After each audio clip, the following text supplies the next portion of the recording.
नमस्कार दोस्तों, आज से करीब 4500 साल पहले इजिप्ट में एक ऐसा अजूबा बनाया गया जो आज के दिन तक लोगों को चौंका कर रख देता। The great pyramid of Giza. 147 metre की हाइट पर बना, इंसानों के द्वारा बनाई गई ये सबसे ऊंची चीज थी करीब 4000 सालों तक। इतने भारी भरकम पत्थर इसे बनाने के लिए इस्तेमाल किए गए थे कि इस पूरे पिरामिड का वजन 6 मिलियन टन बताया जाता है। इसे आप कंपेयर करो आज के दिन की सबसे ऊंची इमारत बुर्ज खलीफा से, जिसका वजन सिर्फ 5 लाख टन है। सबसे हैरान कर देने वाली चीज यहाँ पर यह है कि आखिर इसे बनाया कैसे गया, क्योंकि उस जमाने में लोगों के पास कोई क्रेन्स नहीं थी, कोई बुलडोजर्स नहीं थे, कोई बड़ी टेक्नोलॉजी नहीं थी, यहाँ तक कि इन लोगों के पास व्हील्स तक नहीं थे, पहिए भी नहीं थे इन लोगों के पास। लेकिन फिर भी इन लोगों ने एक ऐसा मॉन्यूमेंट बनाया जो आज के दिन तक खड़ा है। सोचकर देखो, 4500 साल तक कोई बिल्डिंग बनी रहे, इतनी जलती हुई गर्मी में तूफान आए, बारिश आए, वेदरिंग हुई, दुनिया में कोई भी इतनी बड़ी, इतनी पुरानी चीज नहीं है जो आज तक सरवाइव कर पाई हो। तो आखिर कैसे हो पाया ये सब? आइए समझते हैं दोस्तों इस पिरामिड का रहस्य आज के इस वीडियो में। The Great Pyramid is arguably the most enigmatic structure on the face of the Earth. Built around 2500 BC, it is the tallest structure on Earth for more than 3,500 years. Built as gargantuan tombs of shining white limestone, the pyramids were designed to hide dark secrets of the dead. इतिहास में दोस्तों हम जितना पीछे जाते हैं उतना ही मुश्किल होते जाता है श्योर शॉट पता लगाना कि एग्जैक्टली क्या हुआ था, कैसे हुआ था और कब हुआ था। तो अनुमान लगाया जाता है कि the great pyramid of Giza को बनाया गया था साल 2560 बीसी में फेरो खुफू के द्वारा। ये एंशिएंट इजिप्ट में जो राजा महाराजा होते थे, हम उन्हें फेरो करके पुकारते हैं। फेरो खुफू की अगर स्पेसिफिकली बात करें तो हम इन राजा के बारे में ज्यादा नहीं जानते, बस इतना जानते हैं कि ये सेकंड राजा थे 4th dynasty of the old kingdom of Egypt के। एग्जैक्टली कितने सालों तक इन्होंने राज किया था इस पर काफी चर्चा होती है। हिस्टोरियंस कुछ एस्टिमेट लगाते हैं 23 साल, कोई कहता है 34 साल, तो कोई 60 साल से ज्यादा का समय भी बताता है। ये पिरामिड नाइल नदी के किनारे लोकेटेड है, उसके वेस्ट बैंक पर। और अगर आप फोटोज और वीडियोस में देखोगे आपको दिखेगा कि ये एक इकलौता पिरामिड नहीं है, इस जैसे दिखने वाले 2 और पिरामिड्स दिखते हैं, सेम जगह पर बनाए गए हैं। इन तीनों में से सबसे ऊंचा है the great pyramid of Giza, जिसे हम पिरामिड ऑफ खुफू भी कहते हैं। इससे छोटा है पिरामिड ऑफ खाफरे, जो सेकंड लार्जेस्ट पिरामिड है इजिप्ट में। कहा जाता है कि खुफू के बेटे खाफरे ने उसे बनाया। और तीसरा और सबसे छोटा पिरामिड है इनमें से द पिरामिड ऑफ मेनकौर है,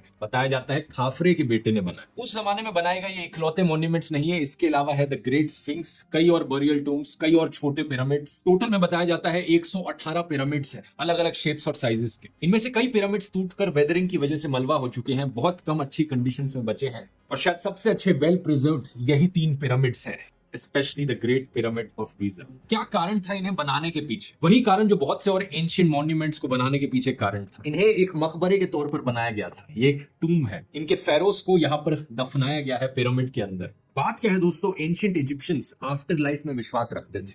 इनका मानना था कि मरने के बाद जिंदगी खत्म नहीं होती, बल्कि मौत के बाद हमारी आत्मा अंडरवर्ल्ड में जाती है, जहां पर भगवान हमारी आत्मा को जज करते हैं। जिन लोगों ने अच्छा किया है वो हमेशा के लिए जिंदा रहते हैं इस आफ्टर लाइफ में। और इस आफ्टर लाइफ के लिए प्रिपेयर करने के लिए जब इनके ये राजा, इनके फेरोज जिंदा थे, तो ये अपने लिए टूम्स बनवाते थे। अपने लिए बहुत सा खाना, खजाना, ज्वेलरी, फर्नीचर, कपड़े, ये सारी चीजें भी अपने साथ पिरामिड के अंदर रखते थे कि आफ्टर लाइफ में काम आएंगे।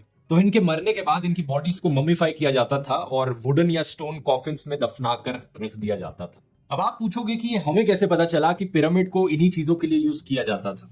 2 बड़े कारण है दोस्तों। पहला तो ये कि इस जैसे ही और पुराने पिरामिड्स पर हमें लेख लिखे हुए मिले हैं, इस जैसे ही कॉफिन्स पर और ऐसे ही पिरामिड्स के अंदर टेक्स्ट लिखे हुए मिले हैं जहां पर बता रखा है कि ये लोग क्या करते थे। दूसरा, मेजॉरिटी ऐसे हिस्टोरिकल पिरामिड्स जो हमने पाए हैं इजिप्ट और सूडान के देशों में, उन्हें टूम्स की तरह ही इस्तेमाल किया गया।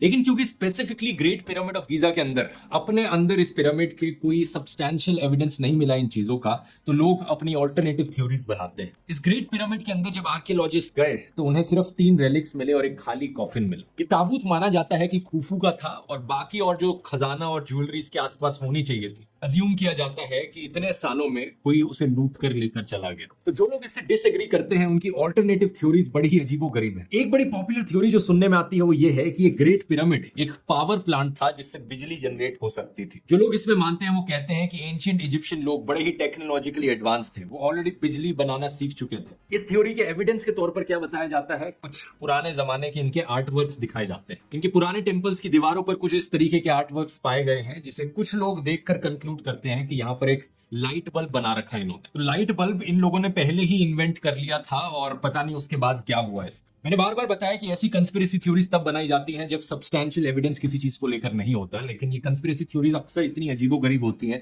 कि इनका कोई लॉजिकल सेंस नहीं होता। अगर लाइट बल्ब सही में एग्जिस्ट करता था एंशिएंट इजिप्शियन के जमानों में, तो आज तक उसका कोई एविडेंस क्यों नहीं मिला है? असलियत में दोस्तों ये आर्ट वर्क एक्चुअली में एक इजिप्शियन माइथोलॉजी की स्टोरी दिखाता है। ऐसी ही एक दूसरी पॉपुलर थ्योरी बताई जाती है कि ये पिरामिड एक्चुअली में अनाज स्टोर करने के लिए एक ग्रैनरी थी, एक बड़ा सा भंडार था। इस थ्योरी को प्रपोज किया था अमेरिकन पॉलिटिशियन बेन कार्सन ने साल 1998 में। उनके अकॉर्डिंग ये उनकी पर्सनल थ्योरी है, इन पिरामिड्स को एक्चुअली में जीसस क्राइस्ट के फादर ने बनाया था। My own personal theory is that Joseph built the pyramids in order to store grain.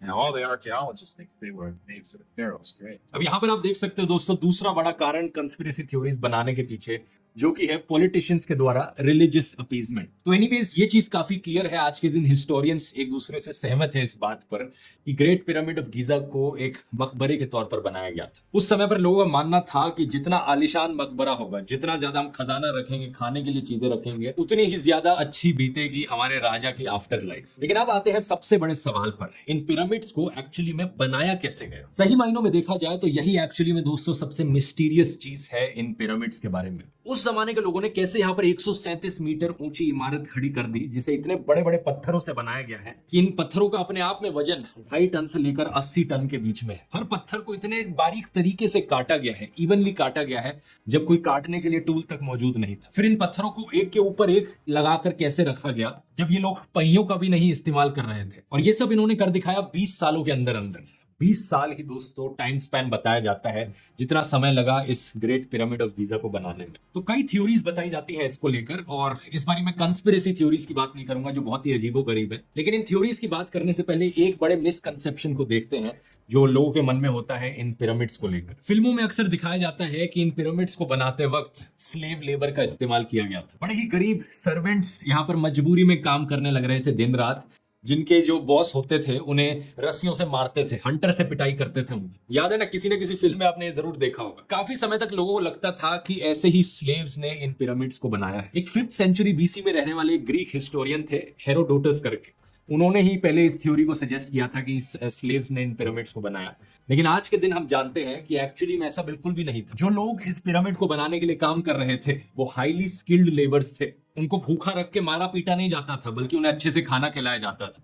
In fact इतने अच्छे से खाना खिलाया जाता था कि एवरेज इजिप्शियन सिटीजन जो उस समय में रहता था उससे ज्यादा हट्टे कट्टे वेल फेड लोग थे ये लेबर्स। ये लोग शहरों में रहते थे कंस्ट्रक्शन साइट के पास। इसके अलावा अलग अलग सीजन्स में इन्हें अलग अलग कम्युनिटी के मेंबर्स से सपोर्ट भी मिलता था। जैसे कि फार्मर्स, अगर किसान लोग खेती नहीं कर रहे होते थे, अपने फ्री टाइम में आकर कंस्ट्रक्शन में हाथ बटा देते थे। एक तरीके से पूरे किंगडम में रहने वाले सारे लोग काफी यूनाइटेड थे इस नेशनल प्रोजेक्ट के सक्सेस को लेकर। वो अपने राजा में बहुत विश्वास करते थे। टोटल में देखा जाए करीब 20 से 30 हजार वर्कर्स लगे इसकी कंस्ट्रक्शन में, जिन्होंने 10-10 घंटे दिन में काम किया इस ग्रेट पिरामिड ऑफ गीजा को बनाने के। एक्शन मटेरियल की बात करी जाए तो करीब 5.5 million ton limestone, 8000 ton granite और 5 लाख टन मोर्टार का इस्तेमाल किया गया। ज्यादातर ये पत्थर आए थे आसपास के एरिया से ही, ज्यादा से ज्यादा दूर ये सदर्न इजिप्ट के रीजन से आए थे, जो कि 800 किलोमीटर दूर था। अब सवाल ये कि इन पत्थरों को काटा कैसे जाता था। कॉपर उस समय में सबसे कॉमन मेटल इस्तेमाल किया जाता था, तो जो टूल्स बनते थे वो कॉपर के बनते थे। जो ज्यादा हार्ड पत्थर होते थे ग्रेनाइट के, उन्हें ये तोड़ते थे डॉलराइट का इस्तेमाल करके। कई तरीके इनके काफी यूनिक होते थे, जैसे कि पत्थरों के अंदर ये क्रैक्स और होल्स को ढूंढते थे और हथौड़े से उसके अंदर वुड के बने हुए वेजेस डाल देते थे जो पानी के अंदर सोक किए गए थे। जैसे वो पत्थर पानी को अब्सॉर्व करता, ये वेजेस जो हैं वो और एक्सपैंड हो जाते और वो पत्थर टूट जाता। लेकिन सबसे बड़े सवाल पर आए, इन पत्थरों को मूव कैसे किया जाता था। उस समय पर व्हील्स कार्ट्स में इस्तेमाल नहीं किए जाते थे, तो कोई गाड़ी सी मशीन नहीं थी कि नीचे पहिए लगाए, उस पर पत्थर डाला और हिलाकर लेकर चले गए। सबसे प्लॉजिबल थ्योरी है यहाँ पर, इतनी दूर से पत्थरों को लाने के लिए ये राफ्ट सी बनाते थे जो नदी पर तैरती थी। उसके बाद जब पत्थर पिरामिड के पास आ गया, एक के ऊपर एक पत्थर रखने के लिए ये स्लेजेस का इस्तेमाल करते थे गीली मिट्टी में। ये एक बड़ी इंटरेस्टिंग थ्योरी है जो बहुत ही रिसेंटली पता चली है। 2014 में एक स्टडी करी गई थी और इस थ्योरी का बेसिस है एक्चुअली में एक पेंटिंग जो कि पाई गई थी जेहूतीहोटिप के टूम पर। ये टूम काफी बाद का है, 1900 बीसी का है। लेकिन इस पेंटिंग में आप देख सकते हैं करीब 170 लोग एक स्टैचू को घिसटा कर ले जा रहे हैं एक स्लेज पर और रस्सियों का इस्तेमाल कर रहे हैं इतनी भारी चीज को खींचने के लिए। इस पेंटिंग में ध्यान से देखेंगे तो आपको देखेगा कि कैसे एक आदमी स्टैचू के सामने पानी गिराने लग रहा है रेत के ऊपर। शुरू में आर्कियोलॉजिस्ट को लगा कि ये कोई रिचुअल का जरिया होगा, कोई ट्रेडिशन होगा इनका सामने पानी गिराना। लेकिन जब फिजिसिस्ट डैनियल बॉर्न और उनकी टीम ने इसे टेस्ट आउट किया तो पता लगा रेत में एक सर्टेन अमाउंट ऑफ पानी अगर मौजूद होगा तो जमीन पर और जमीन पर घिसटने वाली चीज का जो फ्रिक्शन है वो काफी हद तक कम हो जाता है। ये रेशियो काफी बारीक है, करीब 2 से 5% पानी सैंड में। इसकी मदद से गीले रेत में चीजों को ड्रैग करना काफी आसान हो जाता है। अब अगला सवाल यहाँ पर उठता है, आप पूछोगे अच्छा चलो मान लिया पत्थरों को धक्का मारकर इधर से उधर रेत में ले जाया जा सकता है, लेकिन पत्थरों को एक दूसरे के ऊपर कैसे रखा जा सकता है? इतने भारी वजन को आखिर में कैसे उठाया जाए बिना मशीनों का इस्तेमाल करें? आमतौर पर पुलिस का एक सिस्टम बनाया जा सकता है इसे उठाने के लिए, लेकिन मैंने जैसा आपको बताया जो व्हील था वो इस समय पर 4th डायनेस्टी के दौरान एग्जिस्ट नहीं करता था। इजिप्ट में एग्जिस्ट करता था लेकिन उसे सिर्फ पॉटरी के लिए इस्तेमाल किया जाता था। तो इसका जवाब है यहाँ पर दोस्तों एक रैम्स का बड़ा ही अनोखा सिस्टम बनाया गया। साल 2015 में इंग्लिश और फ्रेंच आर्कियोलॉजिस्ट की एक टीम ने एक 4500 साल पुराना वुडन रैम अनकवर किया एक क्वारी से। तो स्कॉलर्स ने कहा कि एक इस तरीके का रैंप बनाया गया होगा उस समय पर, जो कि एक स्ट्रेट स्लोप था ग्राउंड से लेकर टॉप तक। इस स्लोप के ऊपर पत्थरों को धक्का मारने के लिए इन्होंने एक सिस्टम यूज किया जहां पर इन्होंने लकड़ी के डंडे गाड़ दिया इसके आसपास। फिर इन्होंने रस्सियों का इस्तेमाल किया उन डंडों के अराउंड उस पत्थर को ऊपर खींचने के लिए, कुछ इस तरीके से जैसा आप आर्ट वर्क में देख सकते हैं। इसे सजेस्ट किया गया था फिजिसिस्ट जोसेफ वेस्ट के द्वारा साल 2014 में। इस थ्योरी के अकॉर्डिंग पिरामिड का हर एक लेवल कंप्लीट करने के बाद इन लोगों ने एक नया स्लोप बनाया होगा, और ताकि स्लोप का एंगल ज्यादा ना हो ये स्लोप को पीछे तक ले गए होंगे, यानी स्लोप को ज्यादा पीछे से शुरू करे बनाना ताकि ज्यादा टिल्ट ना आए उस स्लोप में।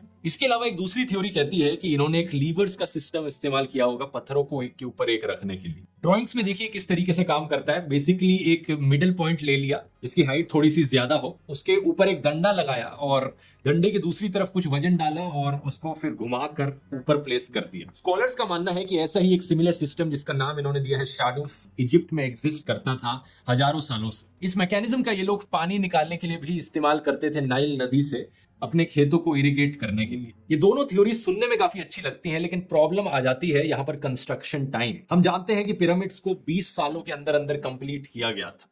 अब 20,000 लोग अगर एक एक करके यहाँ पर पत्थर इस तरीके से ट्रांसपोर्ट करेंगे तो हर 3 मिनट पर एक एक पत्थर यहाँ पर प्लेस किया जाना चाहिए साल के हर एक दिन पर, जो कि काफी अनलाइकली लगता है कि इतनी स्पीड से इन्होंने काम किया होगा यहाँ। एग्जैक्टली यही रीजन है दोस्तों कि आज के दिन तक ये चीज एक बड़ी मिस्ट्री। ये दोनों थ्योरी सुनने में ठीक लगती है लेकिन पूरी तरीके से एक्सप्लेन नहीं करती कि एग्जैक्टली क्या हुआ यहाँ। हम यहाँ पर ये जरूर जानते हैं कि शुरू की कुछ जो पिरामिड की लेयर्स है उन्हें बिना किसी मोर्टार यानी बिना किसी गारा के प्लेस किया गया था, लेकिन ऊपर की लेयर्स में मोर्टार जरूर ऐड किया गया था जिसकी वजह से स्टेबिलिटी बढ़ती है स्ट्रक्चर की। और यही कारण है कि इतने हजारों सालों में कई भूकंप भी आ गए, अर्थक्वेक्स आए, फिर भी ये पिरामिड ऑफ गीजा आज के दिन तक खड़ा है। वैसे इस मोर्टार के बारे में भी एक मिस्ट्री है। साइंटिस्ट ये जरूर जानते हैं कि इसकी एग्जैक्ट केमिस्ट्री क्या है, लेकिन साइंटिस्ट इसे दोबारा से बना नहीं पाए। फाइनली कंस्ट्रक्शन की आखिरी स्टेप, पिरामिड की जो बाहर की लेयर थी वो बड़े ही फाइन व्हाइटिश लाइमस्टोन से बनी थी, जिसका मतलब यह है कि जब भी यहाँ पर सनलाइट आती थी ये सारे पिरामिड्स बहुत ही व्हाइट कलर के चमकते होंगे। ये एक ऐसी चीज है जो इतने हजारों सालों बाद टूट गई है। ये बाहर की लेयर वॉर्न ऑफ हो चुकी है खुफू और मेनकाउरे की पिरामिड से, लेकिन खाफरे के पिरामिड में ऊपर ऊपर आप थोड़ा सा अभी भी देख सकते हैं इस लेयर को। अब कंस्ट्रक्शन से आगे बढ़कर इन पिरामिड्स के डिजाइन पर आए तो ये भी बड़ी फैसिनेटिंग चीज है। क्या आप जानते हैं इन पिरामिड्स को इस तरीके से डिजाइन किया गया है कि इनकी चारों directions north east south west में एग्जैक्टली पॉइंट कर रही है। एक बहुत छोटा सा एरर है यहाँ पर, 1 to 1/15 of 1 डिग्री का एरर है, जो कि बहुत थोड़ा एरर होता है। ऑलमोस्ट यही मान लो कि बड़े ही एक्यूरेट तरीके से चारों डायरेक्शंस की तरफ पॉइंट कर रहे हैं। कैसे हो सकता है? उस वक्त कोई कंपास मौजूद नहीं था,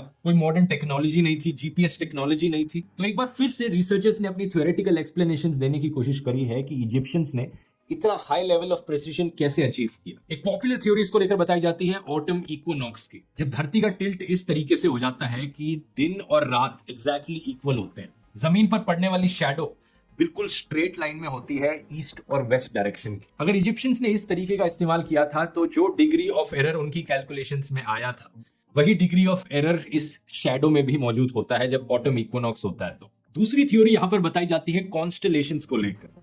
आसमान में जो तारे हैं उनकी डायरेक्शंस को देखकर यहाँ पर इजिप्शियंस ने अपने डिजाइन को अलाइन किया। 1989 में रॉबर्ट बॉवेल, एक ऑथर और इजिप्टोलॉजी एंथुसियास्ट, इन्होंने अपनी एक ओरियन कोरिलेशन थ्योरी बनाई। इन्होंने कहा जो 3 पिरामिड्स ऑफ गीजा हैं वो एक्चुअली में ओरियन बेल्ट के जो तारे हैं उनके 3 तारों के स्ट्रेट लाइन में अलाइंड है। इनका कहना है कि अलाइनमेंट इंटेंशनल थी और एंशिएंट इजिप्शियंस जानते थे एस्ट्रोनॉमी के बारे में।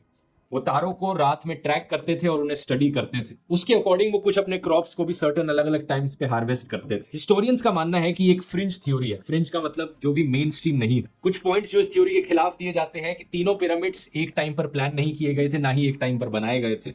और 1999 में जब एस्ट्रोनॉमर्स ने एक्चुअली में इस थ्योरी को टेस्ट आउट किया और ओरायन कॉन्स्टलेशन के स्टार्स को देखा तो पता चला कि एग्जैक्टली पिरामिड्स अलाइन नहीं करते हैं उसके अकॉर्डिंग। और बात यह है कि एक्चुअली में जो कॉन्स्टलेशन है वो थोड़ा हिल गया है इतने हजारों सालों बाद। स्टार्स की अलाइनमेंट वो सेम तरीके से नहीं है जो आज के दिन हम देखते हैं। ये थ्योरी यहाँ पर बतानी जरूरी है क्योंकि एक क्लासिक केस है जहां पर इंसान पैटर्न्स ढूंढने की कोशिश करते हैं चाहे पैटर्न्स एग्जिस्ट करते भी ना हो। जब चीजों का ठोस सबूत हमारे पास मौजूद नहीं है, एग्जैक्ट एक्सप्लेनेशन नहीं है, तो हम अपने आइडियाज बनाते हैं और कहीं पर भी कोई लिंक मिल जाए तो हम उसे सच मान बैठते हैं। इसी चीज को ही एक और नए लेवल पर ले जाओ और एग्जैजरेट कर दो तो और अजीबोगरीब थ्योरीज बनकर आती हैं।